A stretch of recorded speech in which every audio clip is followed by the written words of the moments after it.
Hello friends, welcome to Study Kudos channel. जैसे कि आप जानते हैं कि नदी तंत्रों के बारे में अपवाह तंत्र हम पढ़ा रहे हैं आपको। तो सबसे पहले आपको नदी तंत्र आपको पढ़ा दिया गया है। तो अगर आपने वीडियो नहीं देखा तो पीछे वाला वीडियो जाके देख सकते हैं और डिस्क्रिप्शन बॉक्स में उसका लिंक दे दिया जाएगा। तो दूसरा नदी तंत्र है गंगा नदी तंत्र। इम्पोर्टेंट नदी तंत्र में सिंधु, गंगा और ब्रह्मपुत्र तीन नदी तंत्र आपके इम्पोर्टेंट हैं। तो इनमें इनकी सहायक नदियाँ और ये किधर से बहती हैं और कहाँ से उद्गम होती हैं, इसके बारे में जानकारी रखना बहुत ज़रूरी है। तो गंगा नदी का उद्गम उत्तराखंड के उत्तरकाशी जिले में गोमुख के निकट गंगोत्री हिमनद से होता है और यहाँ यह भागीरथी के नाम से जानी जाती है। इस प्रदेश में बहने वाली अलकनंदा एक पूर्ववर्ती नदी है जो हिमालय को काटकर संकरे गाज का निर्माण करती है। अलकनंदा एक पूर्ववर्ती नदी है। अलकनंदा और भागीरथी मिलकर देवप्रयाग के समीप गंगा नदी का निर्माण करते हैं। यहीं से दोनों संयुक्त धारा के नाम से गंगा हो जाती हैं। अलकनंदा का उद्गम स्थल सतोपंथ हिमानी है। कभी कभी पूछ लेता है अलकनंदा का उद्गम स्थल कौन सा है।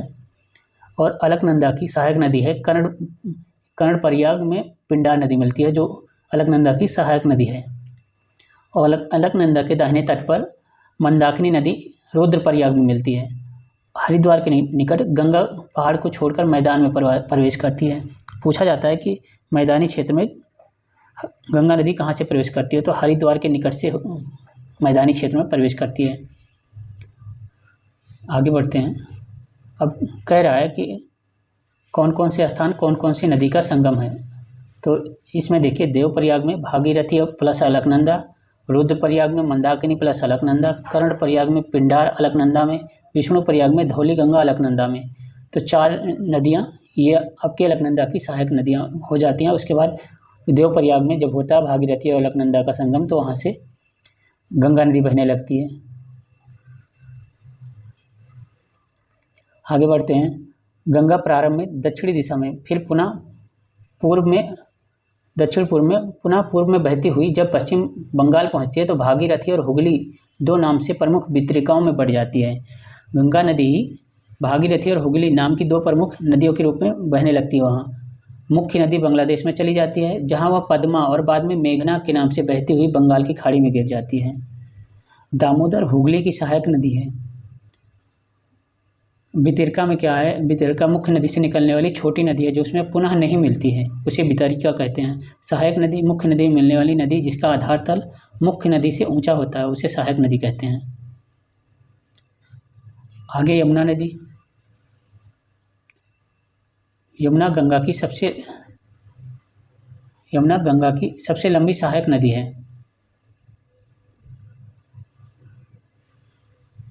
और ये गंगा के पश्चिम में बहती है। गंगा के पश्चिम में बहने वाली नदी पूछ लिया जाता है तो यमुना है उसकी सहायक नदी। बाद में गंगा के दक्षिण में बहती हुई इलाहाबाद के निकट दाएं और बाएं तट पूछता है एग्जाम में, तो दाएं और बाएं तट याद रखिएगा। यमुना दाएं तट से गंगा में प्रवेश करती है, यानी मिलती है, तब वहाँ पे संगम बनता है। यमुना बंदरपुछ श्रेणी स्थित हिमनोत्री से निकलती है और यमुना की सबसे बड़ी सहायक नदी टोंस नदी है। मैदानी भाग में विंध्याचल श्रेणी से निकलने वाली 4 प्रमुख नदियाँ यमुना के दाहिने तट पर मिलती हैं। ये नदियाँ हैं चंबल, सिंध, बेतवा और केन। ये देखिए, केन, बेतवा, सिंध, पार्वती, ऊपर चंबल में काली सिंध आके मिलती है। और क्षिप्रा नदी भी चंबल की सहायक नदी है जिसपे उज्जैन बसा हुआ है, जिसके किनारे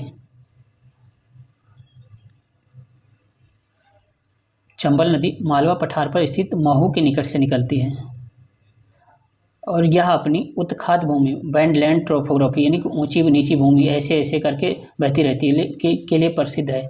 यह भूमि, उत्खात भूमि को यहाँ बीहड़ कहा जाता है। उत्खात भूमि को बीहड़ कहा जाता है। केन नदी मध्य प्रदेश के सतना जिले में स्थित कैमूर पहाड़ियों से निकलती है। बांदा के निकट यह यमुना से मिल जाती है। आगे बढ़ते हैं। सोन नदी गंगा के दाहिने तट पर मिलने वाली एक प्रमुख सहायक नदी है। और सोन नदी कहाँ मिलती है गंगा में, तो गंगा में यह मिलती है पटना से पश्चिम गंगा मिल जाती है। देखिए, रिहंद और उत्तरी कोयल इसकी प्रमुख सहायक नदी हैं सोन नदी की, जिस पे रिहंद बांध बना हुआ है इसलिए, और उत्तरी कोयल सोन नदी की प्रमुख सहायक नदियाँ हैं। दामोदर नदी घाटी झारखंड के छोटा नागपुर पठार के पूर्वी भाग में बहती है। यह नदी एक भ्रंश घाटी से बहती है। भ्रंश घाटी मतलब कि दो पर्वत श्रेणियों के बीच से होने वाली ये भ्रंश घाटियाँ हैं, दो चट्टानों के बीच में से। तो और इसकी प्रमुख सहायक नदी बराकर प्रमुख इसकी सहायक नदी है। फुल्टा के पास यह हुगली नदी में मिल जाती है। धनबाद और दुर्गापुर इस नदी के तट पर प्रमुख बसे नगर हैं। अब आगे बढ़ते हैं। रामगंगा नदी नैनीताल के निकट से निकलती है। यह कनौज के पास गंगा में मिल जाती है। गोमती नदी पीलीभीत जिले से निकलती है, गाजीपुर के निकट गंगा से मिलती है। लखनऊ और जौनपुर नदी इस किनारे प्रमुख दो शहर हैं और दोनों उत्तर प्रदेश के हैं। घाघरा नदी तिब्बत के पठार में स्थित मापचा चुंग हिमनद से निकलती है। नेपाल में इसे करनाली के नाम से जाना जाता है। छपरा के निकट या गंगा में मिल जाती है। शारदा, राप्ती एवं छोटी गंडक इसकी प्रमुख सहायक नदियां हैं। घाघरा के किनारे ही जब सरजू आप घाघरा में मिलती है तब ये और अच्छी बहने लगती है और सरजू नदी के तट पर ही अयोध्या बसा हुआ है। एक तरफ सरजू, एक तरफ घाघरा नदी।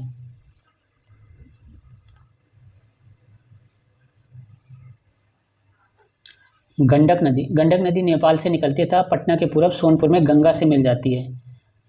यही सब याद रखने की चीज़ें हैं थोड़ी से। कोसी नदी गंगा के बाएं तट से मिलने वाली एक प्रमुख नदी है और कोसी नदी को बिहार का शोक भी कहा जाता है, क्योंकि आए दिन ये अपना मार्ग बदलकर बहती रहती है, जिससे बहुत सी नुकसान होता है और बाढ़ आती है बिहार में, इसलिए इसे बिहार का शोक कहा जाता है। बाढ़ की विभीषिका के कारण इसे बिहार का शोक कहा जाता है। यहाँ ऊपर देखिए, जलाधि के कारण जब कभी यह बांध तोड़कर अपने पुराने नदी मार्ग में लौट आती है तब व्यापक क्षेत्र में बाढ़ग्रस्त हो जाता है। अब उसके बाद महानंदा नदी दार्जिलिंग की पहाड़ियों से निकलती है। भारत में यह गंगा के बाएं तट पर मिलने वाली अंतिम सहायक नदी है। बाएं तट पर मिलने वाली बाएं तरफ से मिलने वाली अंतिम सहायक नदी महानंदा है। गंगा के बाएं तट पर मिलने वाली प्रमुख सहायक नदी गोमती, घाघरा, गंडक, कोसी और महानंदा 5 नदी हैं जो बाएं तरफ से मिलती है। गंगा के दाएं तट पर मिलने वाली प्रमुख नदियाँ यमुना, टोंस और सोन 3 नदियाँ हैं। बाएं से दाएं तट का निर्धारण गंगा की धारा की दिशा में मुहाने की ओर मुख करके खड़े हो जाएं। जिधर आपका बायां हाथ होगा वह बायां तट तथा जिधर दायां हाथ होगा वह दायां तट। मतलब ये गंगा नदी बह रही है और आप यहाँ पे अगर खड़े हो जाते हैं और इधर आपका फिर दायां तट होगा, इधर बायां तट होगा, तो आपके हाथ की तरफ से जिधर अगर गंगा इधर बह रही है तो इसी तरफ को आपको मुँह करके खड़ा होना होगा। आगे बढ़ते हैं। गंगा नदी तंत्र से जुड़ी विभिन्न नदी घाटी परियोजनाएं। टिहरी बांध एक बहुत अच्छी परियोजना है जो कि बहुत सालों से लगातार हमें बिजली सप्लाई मिलती रही है और ये लेकिन अब भूकंप प्रवण क्षेत्र 5 में हो गया है, क्योंकि ये बांध ऊंचा है। इसी कारण ये और पास के भूभाग पर वन काटे जाने के कारण इस नदी घाटी परियोजना को गंभीर विरोध भी किया गया था बीच में। और ये है आपके देखिए यहाँ पे भिलांगना और ये भागीरथी के बीच में, यहाँ पे है ऋषिकेश से पहले उत्तराखंड में टिहरी बांध परियोजना। रामगंगा परियोजना यह गंगा की सहायक नदी रामगंगा पर स्थित है। टनकपुर परियोजना भारत, उत्तराखंड और नेपाल की सीमा पर बहने वाली काली नदी पर टनकपुर नामक जगह पर यह बनाई गई है।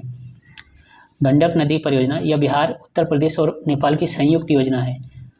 गंडक नदी में सूरतपुर नेपाल में जल विद्युत उत्पन्न होता है। बिहार में भैंसा लोटन वाल्मीकि नगर में बांध बनाया गया इसका। अब कोसी परियोजना बिहार और नेपाल की संयुक्त परियोजना है। इसका मूल उद्देश्य बाढ़ नियंत्रण, जल विद्युत उत्पादन तथा सिंचाई प्रदान करना है। बिहार में मुख्य नहर हनुमान नगर बैराज इसी से निकाली गई है। रिहंद परियोजना मुख्य रूप से उत्तर प्रदेश की परियोजना है, लेकिन इसका लाभ बिहार और मध्य प्रदेश को भी मिलता है। बिहार को जल मिलता है जो सोन नदी द्वारा सोन नहर में पहुंचता है। रिहंद पर पिपरी, सोनभद्र जिला, उत्तर प्रदेश नामक स्थान पर किया गया है रिहंद बांध का निर्माण। जलागार का निर्माण उत्तर प्रदेश के छत्तीसगढ़ की सीमा पर किया गया है। उत्तर प्रदेश और छत्तीसगढ़ की सीमा पर किया गया है जिस जलागार का नाम है गोविंद बल्लभ पंत सागर। अब गोविंद बल्लभ पंत सागर की स्थिति भी देख लेते हैं कहाँ पे है। तो ये रहा आपका उत्तर प्रदेश और छत्तीसगढ़ का बॉर्डर, यहीं पे है। ये देखो गोविंद बल्लभ पंत सागर। आगे बाणसागर परियोजना सोन नदी पर स्थित मध्य प्रदेश में उत्तर प्रदेश की बिहार की संयुक्त योजना है। बाणसागर बांध का निर्माण सोन नदी पर मध्य प्रदेश के शहडोल जिले में है। आगे माता टीला परियोजना बेतवा नदी पर स्थित मध्य प्रदेश से उत्तर प्रदेश की संयुक्त योजना है। बांध का निर्माण उत्तर प्रदेश में किया गया है। अब आगे गांधी सागर बांध राजस्थान में रावत भाटा में कोटा में बनाया गया है। रावत भाटा में स्थित जलागार का नाम महाराणा प्रताप सागर था। कोटा स्थित जलागार का नाम जवाहर सागर है। तो ये भी याद रखने योग्य चीज़ है। दामोदर घाटी परियोजना, दामोदर घाटी परियोजना DBC परियोजना कई बार चर्चा में रहती है।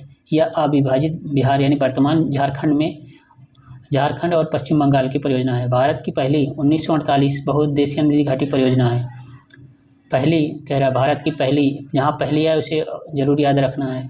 इस परियोजना का मॉडल संयुक्त राज्य अमेरिका के टेनेसी नदी घाटी परियोजना TBC पर आधारित है। पूछ लेता है कि कौन सी नदी घाटी की परियोजना पर स्थित है। तो यह बहुत जिसमें जल विद्युत और अधिक ताप विद्युत का उत्पादन होता है। बोकारो, दुर्गापुर तथा चंद्रपुरा में ताप विद्युत केंद्र हैं इसके। दामोदर नदी पर पंचेत पहाड़ी में मुख्य बांध बनाया गया। अय्यर, बेरमो और तेनू घाटी भी बांध बनाए गए हैं। दामोदर की सहायक नदी कोनार है, उस पर जल विद्युत उत्पन्न करने की योजना है। बराकर दामोदर की सबसे प्रमुख सहायक नदी है। इसमें मैथान, तेलैया, बाला पहाड़ी नामक जगहों पर जल विद्युत उत्पन्न किया जाता है, यानी वहाँ पर भी बांध बना के जल विद्युत का निर्माण होता है।